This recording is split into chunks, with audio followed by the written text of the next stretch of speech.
नमस्कार, आप देख रहे हैं इंडिया टीवी। आपके साथ मैं हूं मीनाक्षी जोशी। नमस्कार, आपके साथ मैं हूं पूजा शर्मा। वक्त है सुपरफास्ट 200 का, लेकिन उससे पहले एक बड़ी खबर आपको बता दें जो आ रही है जम्मू कश्मीर के राजौरी से, जहां आज 5वें दिन भी आतंकियों की तलाश में सेना का ऑपरेशन जारी है।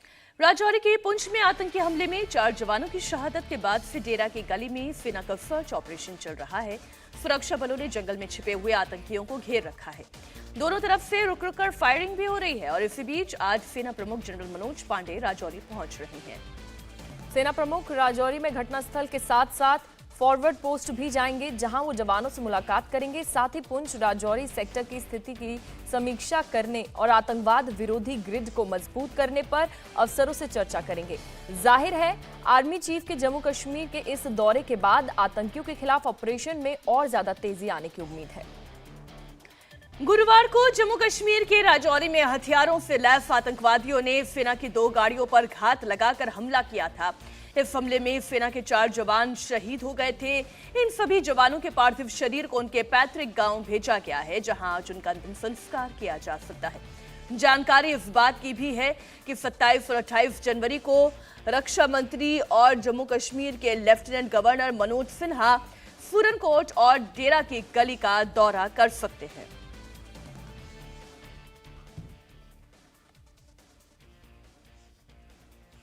तो आज राजौरी के पुंछ में आतंकी हमले में 4 जवानों की शहादत के बाद डेरा की गली में सेना का सर्च ऑपरेशन अभी भी फिलहाल चल रहा है। राजौरी में हमले के बाद सेना हाई अलर्ट पर है। जगह जगह चेकिंग की जा रही है और हर आने जाने वाले की तलाशी ली जा रही है। जिस पर जरा सा भी शक होता है उससे भी कड़ाई से पूछताछ की जा रही है। राजौरी से संवाददाता मनीष प्रसाद हमारे साथ लाइव जुड़ गए हैं। मनीष, किस तरीके से पूरी रेकी की जा रही है और ये जो काउंटर ऑपरेशन चलाया जा रहा है, खासतौर पर इस पहाड़ी इलाके में जहां घने जंगल हैं और नेचुरल हाइडआउट्स हैं, किस तरीके से सेना आगे बढ़ रही है? मीनाक्षी, भारतीय सेना जम्मू कश्मीर पुलिस और आर यूनिट इस समय कॉम्बिंग ऑपरेशन कर रहे हैं डेरा की गली और उसके आसपास सभी इलाकों में, ताकि आतंकियों का जल्द से जल्द फायर किया जा सके। हालांकि देर शाम को स्पेकुलेटिव फायरिंग की गई थी, क्योंकि जो स्निफर डॉग है भारतीय सेना की स्पेशल फोर्सेस का, उसको ब्लड के स्टेन्स मिले थे और उसी को फॉलो करते हुए एक केव तक पहुंचे, जहां पर फायरिंग कर उस केव को ध्वस्त किया गया। लेकिन आतंकियों की धरपकड़ के लिए और उनको न्यूट्रलाइज करने के लिए ऑपरेशन जारी है। वहीं दूसरी बड़ी खबर यह है कि आज भारतीय सेना के चीफ जनरल मनोज पांडे यहां पहुंचने वाले हैं और उसके बाद वो डेरा की गली भी संभवतः पहुंचेंगे और यहां पर जवानों से के साथ साथ यहाँ के लोगों से भी वो मुलाकात करने वाले हैं। ऐसी संभावनाएं जताई जा रही हैं, जिसकी पूरी तैयारी की गई है। आर्मी चीफ रिव्यू करेंगे पूरी सिक्योरिटी सिचुएशन को और उसके अलावा जो 4 जवान वीरगति को प्राप्त हुए हैं उस यूनिट में भी जा सके हैं और वहां पर जाने के बाद जो सीनियर ऑफिशियल्स हैं उनसे वो मुलाकात करेंगे। उसके साथ साथ हम आपको बता दें कि ये पूरा एरिया पुंछ और राजौरी के एरिया में जो इस समय अग्रेसिव ऑपरेशन किया जा रहा है, ताकि आतंकियों को न्यूट्रलाइज किया जा सके। और 27 तारीख का दिन होगा जब हमें बताया गया है। बड़ा सवाल ये भी है मनीष की जो वहां का कुछ ना कुछ लोकल सपोर्ट तो पक्का है, क्योंकि लोकल सपोर्ट के बिना इस तरीके से आतंकवादी गतिविधियों को अंजाम नहीं दे सकते थे। क्योंकि एक पैटर्न दिखाई दे रहा है, बार बार जंगलों से निकल कर आना, नेचुरल हाइडआउट से निकल कर आना और हमला कर देना और फिर वापस जाकर इन्हीं जंगलों में छिप जाना, ये एक पैटर्न है। हम इस पर भी आपसे बात करेंगे। बिल्कुल। और वहीं बारामूला के गेंटमुला शीरी में रिटायर्ड एसएसपी मोहम्मद शफी के आतंकियों ने गोली मारकर हत्या कर दी है। मोहम्मद शफी जब मस्जिद में अजान दे रहे थे और उस वक्त आतंकियों ने यह कायराना हरकत की और उन्हें गोली मार दी। और इस आतंकी हमले में तुरंत बाद ही सुरक्षा बलों पूरे इलाके को घेर लिया गया और आतंकी हमले में शामिल आतंकियों को पकड़ने के लिए तलाशी अभियान भी अभी फिलहाल जारी है।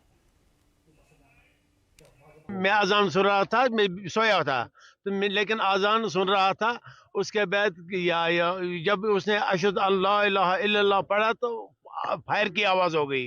मैं समझा, क्योंकि हमारी माइक ख़राब थी, मैं समझा शायद क्योंकि मैं ही ठीक करता था, मैं समझा मत माइक ख़राब हो गई या उसका मत या कुछ फट गया, उसी की आवाज़ आ गई।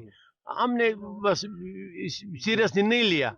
उसके बाद मेरी बहू ने खिड़की से, क्योंकि हम नमाज पढ़ने के लिए उठ रहे थे, मेरी बहू ने कहा कि वो तो रोने की आवाज़ आ रही है। बाद में हम गए वहाँ पर, तो उधर मेरे भाई ये रोज अजान देता था। रोज अजान, इतवार के रोज आते हैं। ये वापस पुलिस डिपार्टमेंट में SSP थे, मैं उसका छोटा भाई हूँ। तो रिटायरमेंट कब ली थी? 212 में, 2012 में। तो आज ये घर पे ही था या घर में ही था। बारामूला और पुंछ में किए गए आतंकी हमले पर जम्मू कश्मीर के पूर्व मुख्यमंत्री गुलाम नबी आजाद ने कहा है कि आतंकवाद को खत्म करने के लिए केंद्र सरकार और अन्य सभी राजनीतिक दलों को आपसी मतभेद बुलाकर साथ आना चाहिए।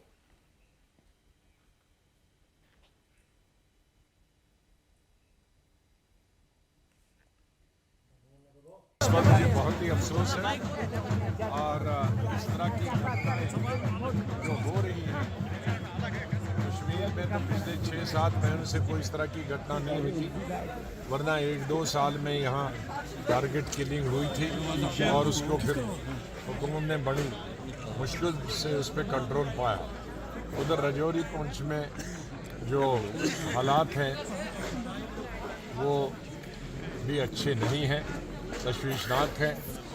उसके लिए मैं बार बार कहता हूँ कि आवाम को भी और सभी पॉलिटिकल पार्टीज़ को भी और हुकूमत को भी, रियासती और मरकज़ी हुकूमत को भी दहशतगर्दी को भी रोकना है। और इस तरह की फिर शुरू हुई और एक्स SSP को मारना, मस्जिद से निकलते ही या घर से निकलते ही नमाज़ पढ़ते हुए, ये भी एक तशवीश है कि कहीं न कहीं फिर से हम कहीं पीछे न जाएं, इसलिए इस चीज़ को यही रोकना है। हम यहाँ से पीछे न जाएं, इसके लिए इस स्थिति को यहीं पर रोकना होगा। हमारे सहयोगी मनीष जुड़े हुए हैं। मनीष, पहली बात तो ये कि जो आर्मी चीफ और जो राजनाथ सिंह का भी दौरा हो सकता है, ऐसे खबरें सामने आ रही हैं। ये एक तरीके की मैसेजिंग भी है कि दहशतगर्दी चाहे कितनी भी की जाए, लेकिन हमारे कदम तो पीछे हटने वाले नहीं हैं। लेकिन इस इलाके में गुलाम नबी आज़ाद का ये कहना कि सभी राजनीतिक दलों को भी अपने मतभेदों को भुलाकर एक साथ आना होगा, ये कितना महत्वपूर्ण है? देखिए, इंपॉर्टेंट है क्योंकि आने वाले समय में जम्मू कश्मीर में इलेक्शन भी है और उसके साथ साथ राजनीतिक रोटियां सेकने के लिए और NC ने इस जो पूरा आतंकी हमला था जिसमें की संदिग्ध परिस्थितियों में मौत हुई, हालांकि भारत ने कोर्ट ऑर्डर कर दी है, इस मामले में काफी ज्यादा को देखते हुए कहा को बात के खिलाफ एकजुट होकर इस पर एक्शन और भारतीय सेना खड़े है। तो इसी वजह से अब जा रहे हैं। मैं मनीष दोबारा आपके पास आती हूँ, थोड़ी सी ऑडियो हम दुरुस्त कर लें। देखिए, बड़ी बात यह है कि सेना अपना सर्च ऑपरेशन चला रही है। जितने सिर्फ हाइड आउट है और जितनी लॉजिस्टिक हेल्प उन्हें दी जा रही है, चाहे वो पाकिस्तान से दी जा रही हो, चाहे भारत के अंदर बैठे हुए इन आतंकवादियों के सिंपैथाइजर्स हो, वो दे रहे हैं। इसे पूरी तरीके से ट्रेस करके, ट्रैक करके खत्म करने की कोशिश है। बिल्कुल। और अब कुछ 2 तस्वीरें दिखाते हैं जहां पुंछ और राजौरी में सेना का ऑपरेशन अभी भी फिलहाल जारी है। आतंकियों को सुरक्षा बलों ने घेर रखा है। जल्द ही आतंकियों का काम तमाम हो जाएगा। वहीं थोड़ी देर में आर्मी चीफ भी राजौरी पहुंचने वाले हैं। तो पुंछ में अभी भी फिलहाल सेना का सर्च ऑपरेशन जारी है लगातार, और काफी ज्यादा अलर्ट मोड पर अब सेना नजर आ रही है।